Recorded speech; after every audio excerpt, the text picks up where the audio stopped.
सर्वांना नमस्कार. मिलन अभी आधा अधूरा है या स्टोरीचे 24 एपिसोड यापूर्वीच अपलोड केलेले आहेत. कृपया ते सगळे एपिसोड ऐकण्यासाठी आपल्या चॅनलला भेट द्यावी.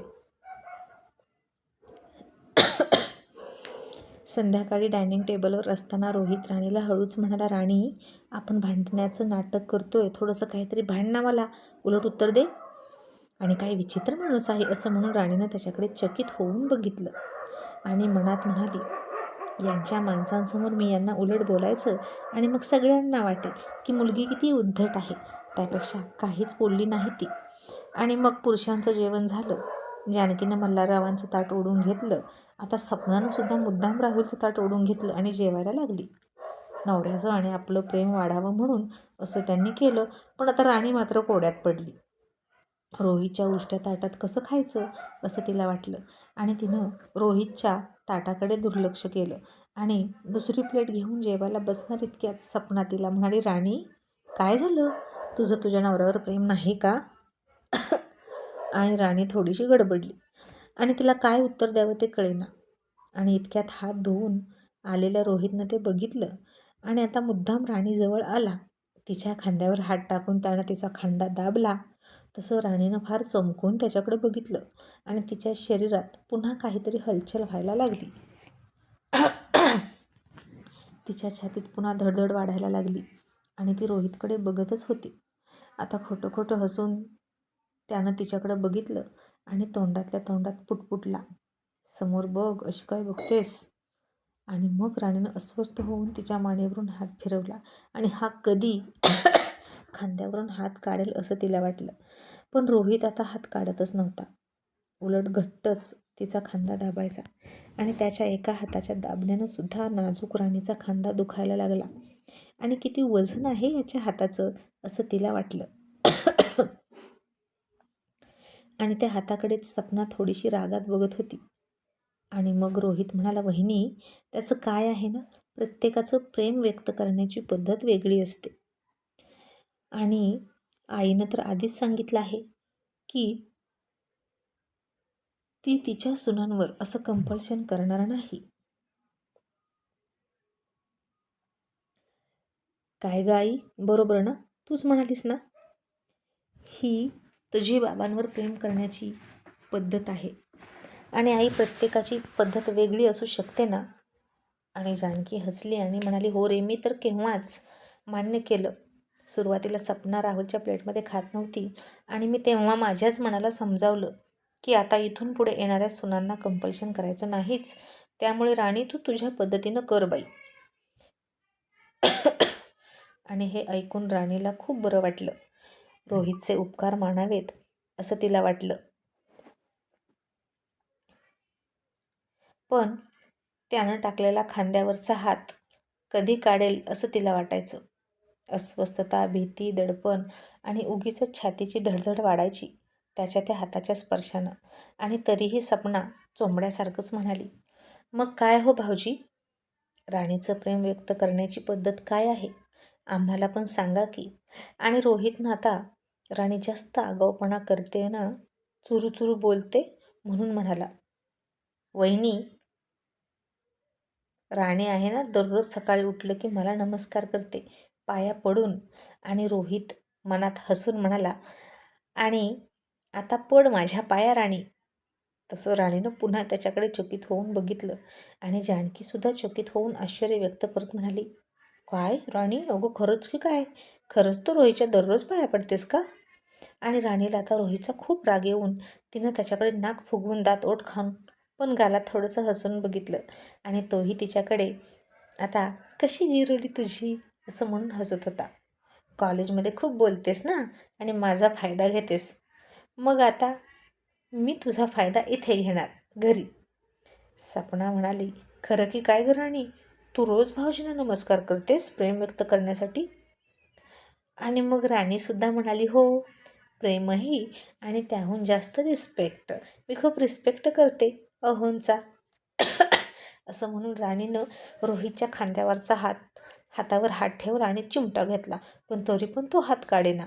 उगीचच अतिप्रेम आहे असं दाखवत होता आणि राणीला आता तो त्याचा स्पर्श असह्य झाला आणि तिनं तिचा पायच त्याच्या पायावर मारला. तसं रोहितनं तिच्या खांद्यावरून चटकन हात काढला आणि म्हणाला, बरं का आई, आता तिला असलं काही कंपल्शन करू नको. आमची प्रेम व्यक्त करण्याची पद्धत वेगळी आहे आणि तसं पण आम्हाला कोणाला कॉपी करायला आवडतच नाही. आणि वहिनी, तुम्ही तरी कुठे लगेच खायला सुरुवात केली दादाच्या प्लेटमध्ये. मग आमच्याही लग्नाला आणखीन थोडे दिवस होऊ द्या. अजून 1 आठवडा तरी झाला आहे फक्त. असं त्यानं सपनाकडे बघून टोमणा मारला आणि म्हणाला, आमचं प्रेम थोडं वेगळं आहे. हो ना राणी? आणि राणीसुद्धा लाजण्याचं नाटक करून खाली बघायला लागली. आणि रोहित म्हणाला, आई, म्हणून मी काय म्हणतो, हे असं कशाला गं? आधी पुरुषांनी जेवायचं, मग तुम्ही जेवायचं. आपण सगळे एकत्र जेवलो तर काय हरकत आहे? आणि तुला बाबांच्या प्लेटमध्येच खायचं असतं ना, तर एकत्रच खा ना आमच्यासमोर. त्यात काय इतकं? आणि जानकी हसून म्हणाली, गप रे आगाऊ. तुम्हाला तुमच्या बायकांना घेऊन जेवायचं असेल तर जेवा. माझं काही नाही. माझी पद्धत मी नाहीच सोडायची. आणि बहुतेक आता तुला तुझ्या बायकोला एकटं सोडायचं नाही ना, म्हणून जेवण झालं की तिला घेऊनच बेडरूममध्ये पळायचं असेल, म्हणून असं म्हणतोस ना? आणि रोहित हसून म्हणाला, आता कशी बरोबर बोललीस? राणी, लवकर बेडरूममध्ये ये, असं नाटक करून म्हणाला आणि निघून गेला. आणि सपना आता चिडली, अति जास्त प्रेम दाखवतोय म्हणून. आणि मग आता जेवण झालं, सगळं आवरून राणी बेडरूममध्ये आली आणि तिनं धाडकन दरवाजा लावला. रोहितनं थोडीशी जीभ चावली आणि तिला राग आलाय मगाशी खांद्यावर हात टाकला त्याचा हे त्यानं ओळखलं. आणि तिला म्हणाला, सॉरी सॉरी, तुला राग आला का? पण आता एवढं तर चालणारच ना राणी, तेवढं समजून घे ना. आणि बघ, मी तसं केलं म्हणूनच तू माझ्या प्लेटमध्ये खाण्यापासून वाचली की नाही? राणी आता फार चिडली होती आणि ती काहीच नाही बोलली. आता एवढं तेवढं चालणारच असं म्हटलायच तो, म्हटल्यावर काय बोलायचं. पण ती म्हणाली, सर, जे काही प्रेम दाखवायचं ना ते थोडंसं लांब राहून दाखवा. मला नाही आवडत हे, समजलं? आणि काय हो, असं का म्हणालात? मी तुमच्या दररोज पाया पडून नमस्कार करते. हे असलं काही मी करणार नाही, सांगून ठेवते. रोहित म्हणाला, मी तुला कुठे काय म्हणालो कर? मी तर थाप मारली आणि तू किती संस्कारी आहेस हेच सांगितलं. आणि आपल्या बेडरूमच्या आत आपण काय करतो हे कोणाला माहीत असणार आहे? अजिबात माहीत नाही सगळ्यांना. आणि तिने आता त्याच्या विषयाची वही घेतली आणि गुपचूप त्याच्यासमोर टाकली आणि म्हणाली, द्या हा क्वेश्चन सॉल्व करून. कॉलेजमध्ये म्हणालात ना संध्याकाळी करतो मार्गदर्शन, तर करा.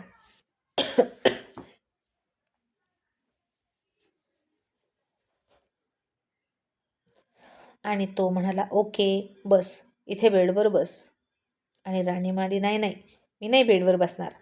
रोहित म्हणाला, बरं, पण नुसतं बेडवर बसल्यानं काय होणार आहे का? ती म्हणाली, तरीही मला बेडवर बसायचंच नाही तुमच्या. आणि मग तोच उभा राहिला तिच्यासोबत आणि तिला ते समजावून देत होता. आणि बोलता बोलता राणी त्याच्याकडे लक्ष देत होती आणि ऐकता ऐकता त्याचं तिला समजावून सांगण्याची शैली, विषयाचं प्रचंड ज्ञान तिला खूप खूप भारावून टाकत होतं. आणि ती त्याच्याकडून समजून घेता घेता अचानकच त्याच्याकडे थोड्या वेगळ्याच नजरेनं बघायला लागली. आणि मग त्याचं झालं. त्यानं वही मिटवली आणि तिच्या हातावर ठेवली आणि म्हणाला, चला आता मी झोपतो. आणि ऐक, मला ना सकाळी सकाळी एक्सरसाइज करण्याची सवय आहे.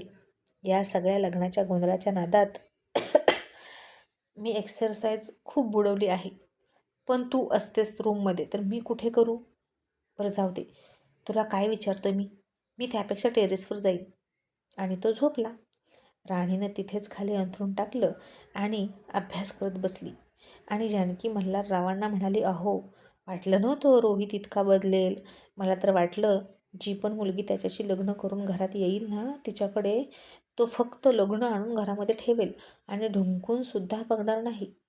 पण अहो, त्याचं आणि राणीचं प्रेम तर वाढतच चाललंय. आणि मल्हारराव हसून म्हणाले, अगं बघितलंस ना मुलगी किती समजूतदार आहे. त्याच्या कलाकलानं घेत असेल आणि मग म्हणून त्यालाही आवडत असेल ती. आणि जानकी म्हणाली, आणि अहो, त्याच्याविषयी प्रेम करण्यासाठी ती काय करते माहीत आहे का? अहो त्याला रोज नमस्कार करते. हल्ली कोणती मुलगी असं वागते हो? आणि राणी मात्र काहीही न सांगता सगळं करते.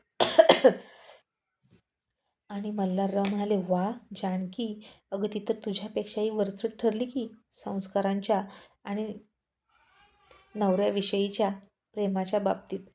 आणि जानकी हसून म्हणाली, हो, असंच असावं. माझी परमेश्वराकडे प्रार्थना आहे की माझ्या सुनांनी माझ्या मुलांवर खूप खूप प्रेम करावं, अगदी माझ्यापेक्षा जास्त. आणि सगळे सुखात राहावेत. मुलाबाळांनी हा मळा फुलावा. आणि मग बघा, माझी मुलं जर चुकली ना, तर मी कशी माझ्या सुनांची बाजू घेईन. आणि मी आलेच हां, असं म्हणून जानकी बाहेर आली. आणि तिनं रोहितचा दरवाजा वाजवला. दोघेही खडबडून उठले जागेवरून आपल्या आपल्या. आणि रोहित तिला पटकन म्हणाला, हे तू तुझं अंथरूण पांघरून लपवून ठेव. राणीनं आता पटकन तिची उशी बेडवर टाकली, ब्लँकेटसुद्धा बेडवर टाकलं आणि चटई उचलली आणि कोपऱ्यात घडी काढून ठेवली. जानकी म्हणाली, रोहित पटकन दरवाजा उघड, इतका वेळ का लागतोय? आणि आलो आलो म्हणून रोहितनं पटकन एक ब्लँकेट घेतलं, राणीच्या अंगावर टाकलं आणि तिला म्हणाला, पटकन बेडवर झोप. राणी म्हणाली, नाही नाही, मी नाही तुमच्या बेडवर झोपणार, तुमच्यासोबत तर नाहीच नाही. आणि तो तिच्या हातापाया पडून म्हणाला, ए बाई, पटकन सांगतो ते कर, मी नाही येत तुझ्या शेजारी झोपायला. पण त्यांना आता दिसू दे ना, आपण एकाच बेडवर झोपतो. नक्कीच त्या दोघी हेच चेक करायला आल्यात. आणि त्यानं तिच्या अंगावर ब्लँकेट टाकून तिला बेडवर झोपवलंच. आणि दरवाजा उघडला आणि उगीचच लाजण्याचं नाटक करत म्हणाला, आई काय झालं? जानकीनं आता आतमध्ये डोकावून बघितलं आणि म्हणाली, राणी झोपली पण इतक्यात? आणि सपना लगेच म्हणाली, आई ती झोपली नसेल तर आपण आलोत ना, म्हणून लाजून पांघरून घेतलं असेल. काय हो भाऊजी, अजून सगळे जागेच आहेत आणि तुमचं सुरू पण झालं का? आणि तशी राणी खूप खूप संकोचली आणि यांच्या मनात नक्की आहे तरी काय हेच तिला कळेना. तिला आता बेडवरून उडी मारावी वाटत होती. जानकी आता हसली आणि म्हणाली, चालू द्या चालू द्या. आणि रोहित म्हणाला, अगं पण तू का आली होतीस? जानकी म्हणाली, अरे काही नाही, अशीच आले होते गुड नाईट म्हणायला. आणि रोहितनं ओळखलं की नक्कीच ती आम्ही कसं झोपतो हे बघायला आली होती. मग जानकी जाण्यासाठी वळली आणि तिला बेडवर 2 ब्लँकेट दिसली. आणि ती म्हणाली, रोहित, तुम्हाला 2 ब्लँकेट कशाला लागतात? एका ब्लँकेटमध्ये का नाही झोपत? आणि आता पुन्हा राणीनं मनातल्या मनात जीभ चावली आणि ब्लँकेट लपवायचं राहिलं असं तिला वाटलं. आणि किती लक्ष असतं ना या लोकांचं, बाप रे. आणि लगेच चोंबडी सपना चोंबडापणा करत म्हणाली, आणि काय हो भाऊजी, ते सुहाग रात्री दिवशी बॉक्स उघडायचे होते ना, अजून उघडले नाहीत का? ते 2 बॉक्स तसेच दिसतात. राणीचं लक्ष आता त्या बॉक्सकडे गेलं. तसं तिनं पुन्हा त्या कंडोमची आठवण येऊन लाजून डोळे झाकले. आणि आता या बॉक्समध्ये आणखीन काय असेल कुणास ठाऊक असं तिला वाटलं. आणि सपना म्हणाली, रोहित भाऊजी,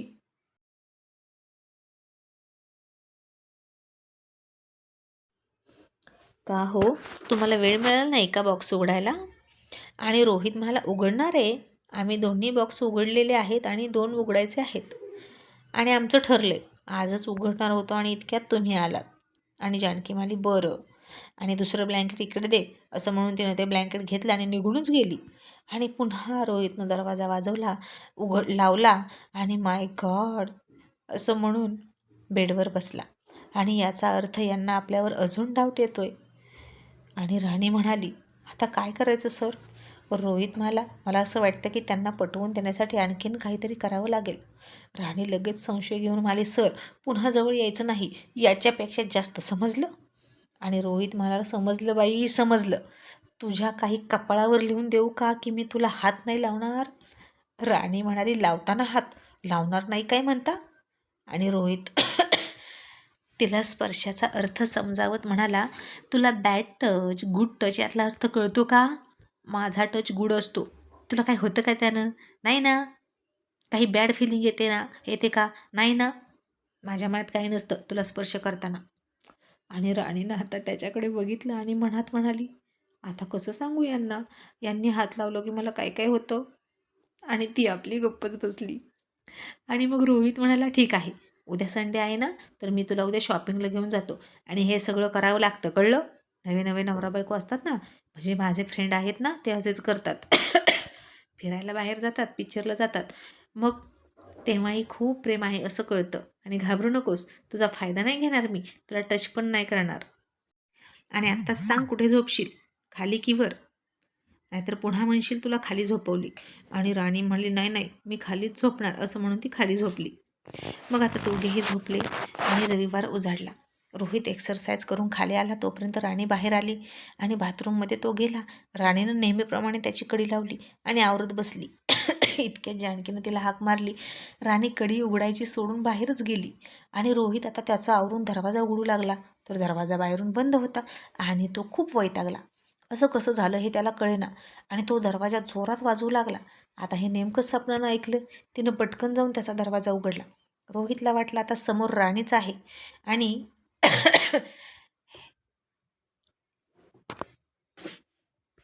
इथे थोडासा पॅराग्राफ डबल झालेला आहे, त्याच्यामुळे थोडंसं थांबूया. आणि आणखीन एक निवेदन आहे. इलेक्शनची ड्युटी लागलेली आहे, त्यामुळे शुक्रवार शनिवार कदाचित रविवारसुद्धा मला कंटाळा आल्यामुळे मी एपिसोड टाकू नाही शकत. ओके, तर चला आपल्या स्टोरीकडे पुन्हा वळूया. तर रोहित एक्सरसाइज करून आला आणि तोपर्यंत राणी बाहेर आली आणि तो बाथरूममध्ये गेला. राणीनं नेहमीप्रमाणे त्याची कडी लावली, ती गेली आणि आता नेमकं रोहितने दरवाजा वाजवला. दरवाजा बाहेरून बंद होता. तो खूप वैतागला आणि असं कसं झालं हे त्याला कळेना. आणि सपनानं दरवाजा उघडला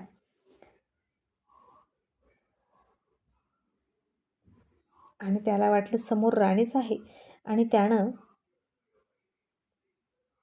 तिला ओरडून म्हणाला, तुला काय गरज होती कडी लावायची?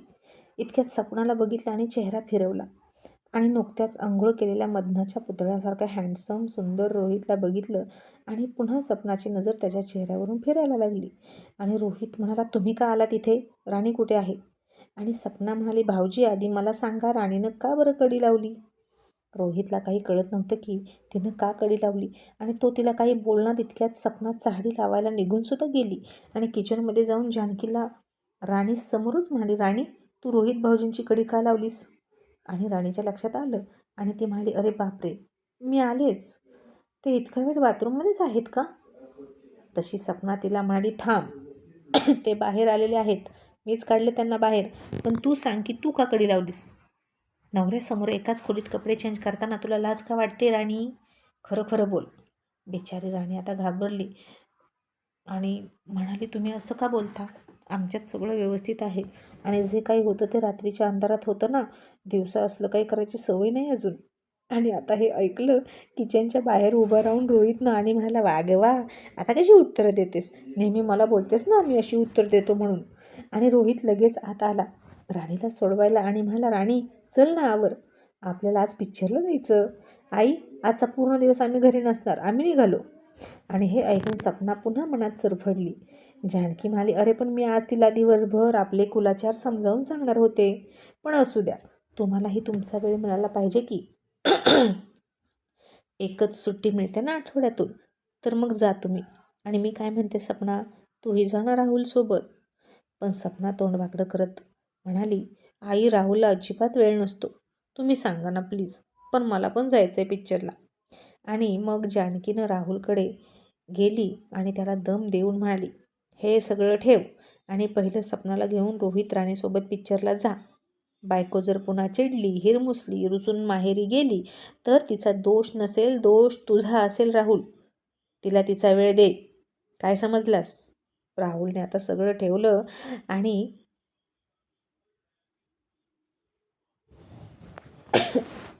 निघाला पिक्चरला.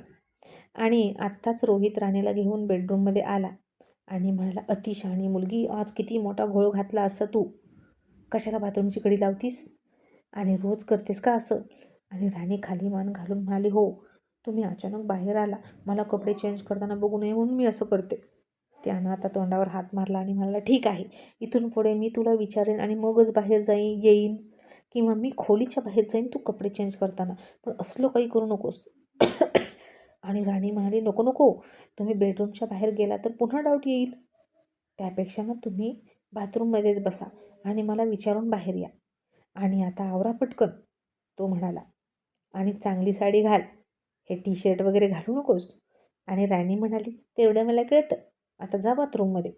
आणि रोहित म्हणाला, झाली माझी अंघोळ, पुन्हा पुन्हा घालू नकोस, नाश्त्यासाठी जातोय बाहेर, असं म्हणून बाहेर गेला. आता राणीनं साडी घातली एक छानशी, पण आता बॅक साईडची नाडी बांधायची होती आणि तिने दरवाजातूनच सपनाला हाक मारली आणि म्हणाली, सपनाताई, जरा इकडे येता का, माझ्या बॅक साईडची नाडी बांधून द्या ना. आणि पुन्हा रोहितनं डोक्यावर हात मारला आणि म्हणाला, मूर्ख कुठली, आता यांना संशय येईल ना की नवरा आहे तर ती जावेला का हाक मारते.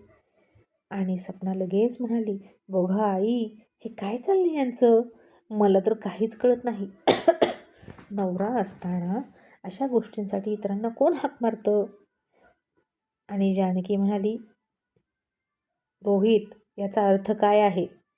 रोहित आता हसला आणि सगळं सावरून घेत म्हणाला, आई, अगं ती हाक माझ्यासाठीच आहे, चिडली आहे ती माझ्यावर, म्हणून इतक्या मोठ्यानं हाक मारली, बघितलंस ना, पण मीच जाणार आहे, वहिनी नाही जाणार. मग जानकी हसली. आणि आता रोहित गेला, दरवाजा लावला. राणीला वाटलं सपना आली आहे आणि त्यानं अचानक तिच्या ब्लाऊजच्या नाड्या पकडल्या आणि दुसरीकडं बघून बांधायला सुरुवात केली. आणि त्याच्या बोटांचा स्पर्श राणीच्या पाठीला झाला तसं पुन्हा राणीच्या शरीरात एक वीज चमकून गेली. आणि राणीनं चमकून त्याच्याकडे पाठीमागं बघितलं आणि धडधडत्या छातीनंच त्याच्याकडे बघायला लागली. आणि तो मात्र बुद्धूसारखा, आता काय झालं, बांधतोय ना, असं म्हणून तिच्याकडे वैतागून बघत होता. आणि त्याच्या स्पर्शानं तिला काहीतरी होतंय याची त्याला कसलीच जाणीव नव्हती. पण आता राणीला तरी ती जाणीव होईल का प्रेमाच्या स्पर्शाची, हे पाहणं इंटरेस्टिंग ठरणार आहे.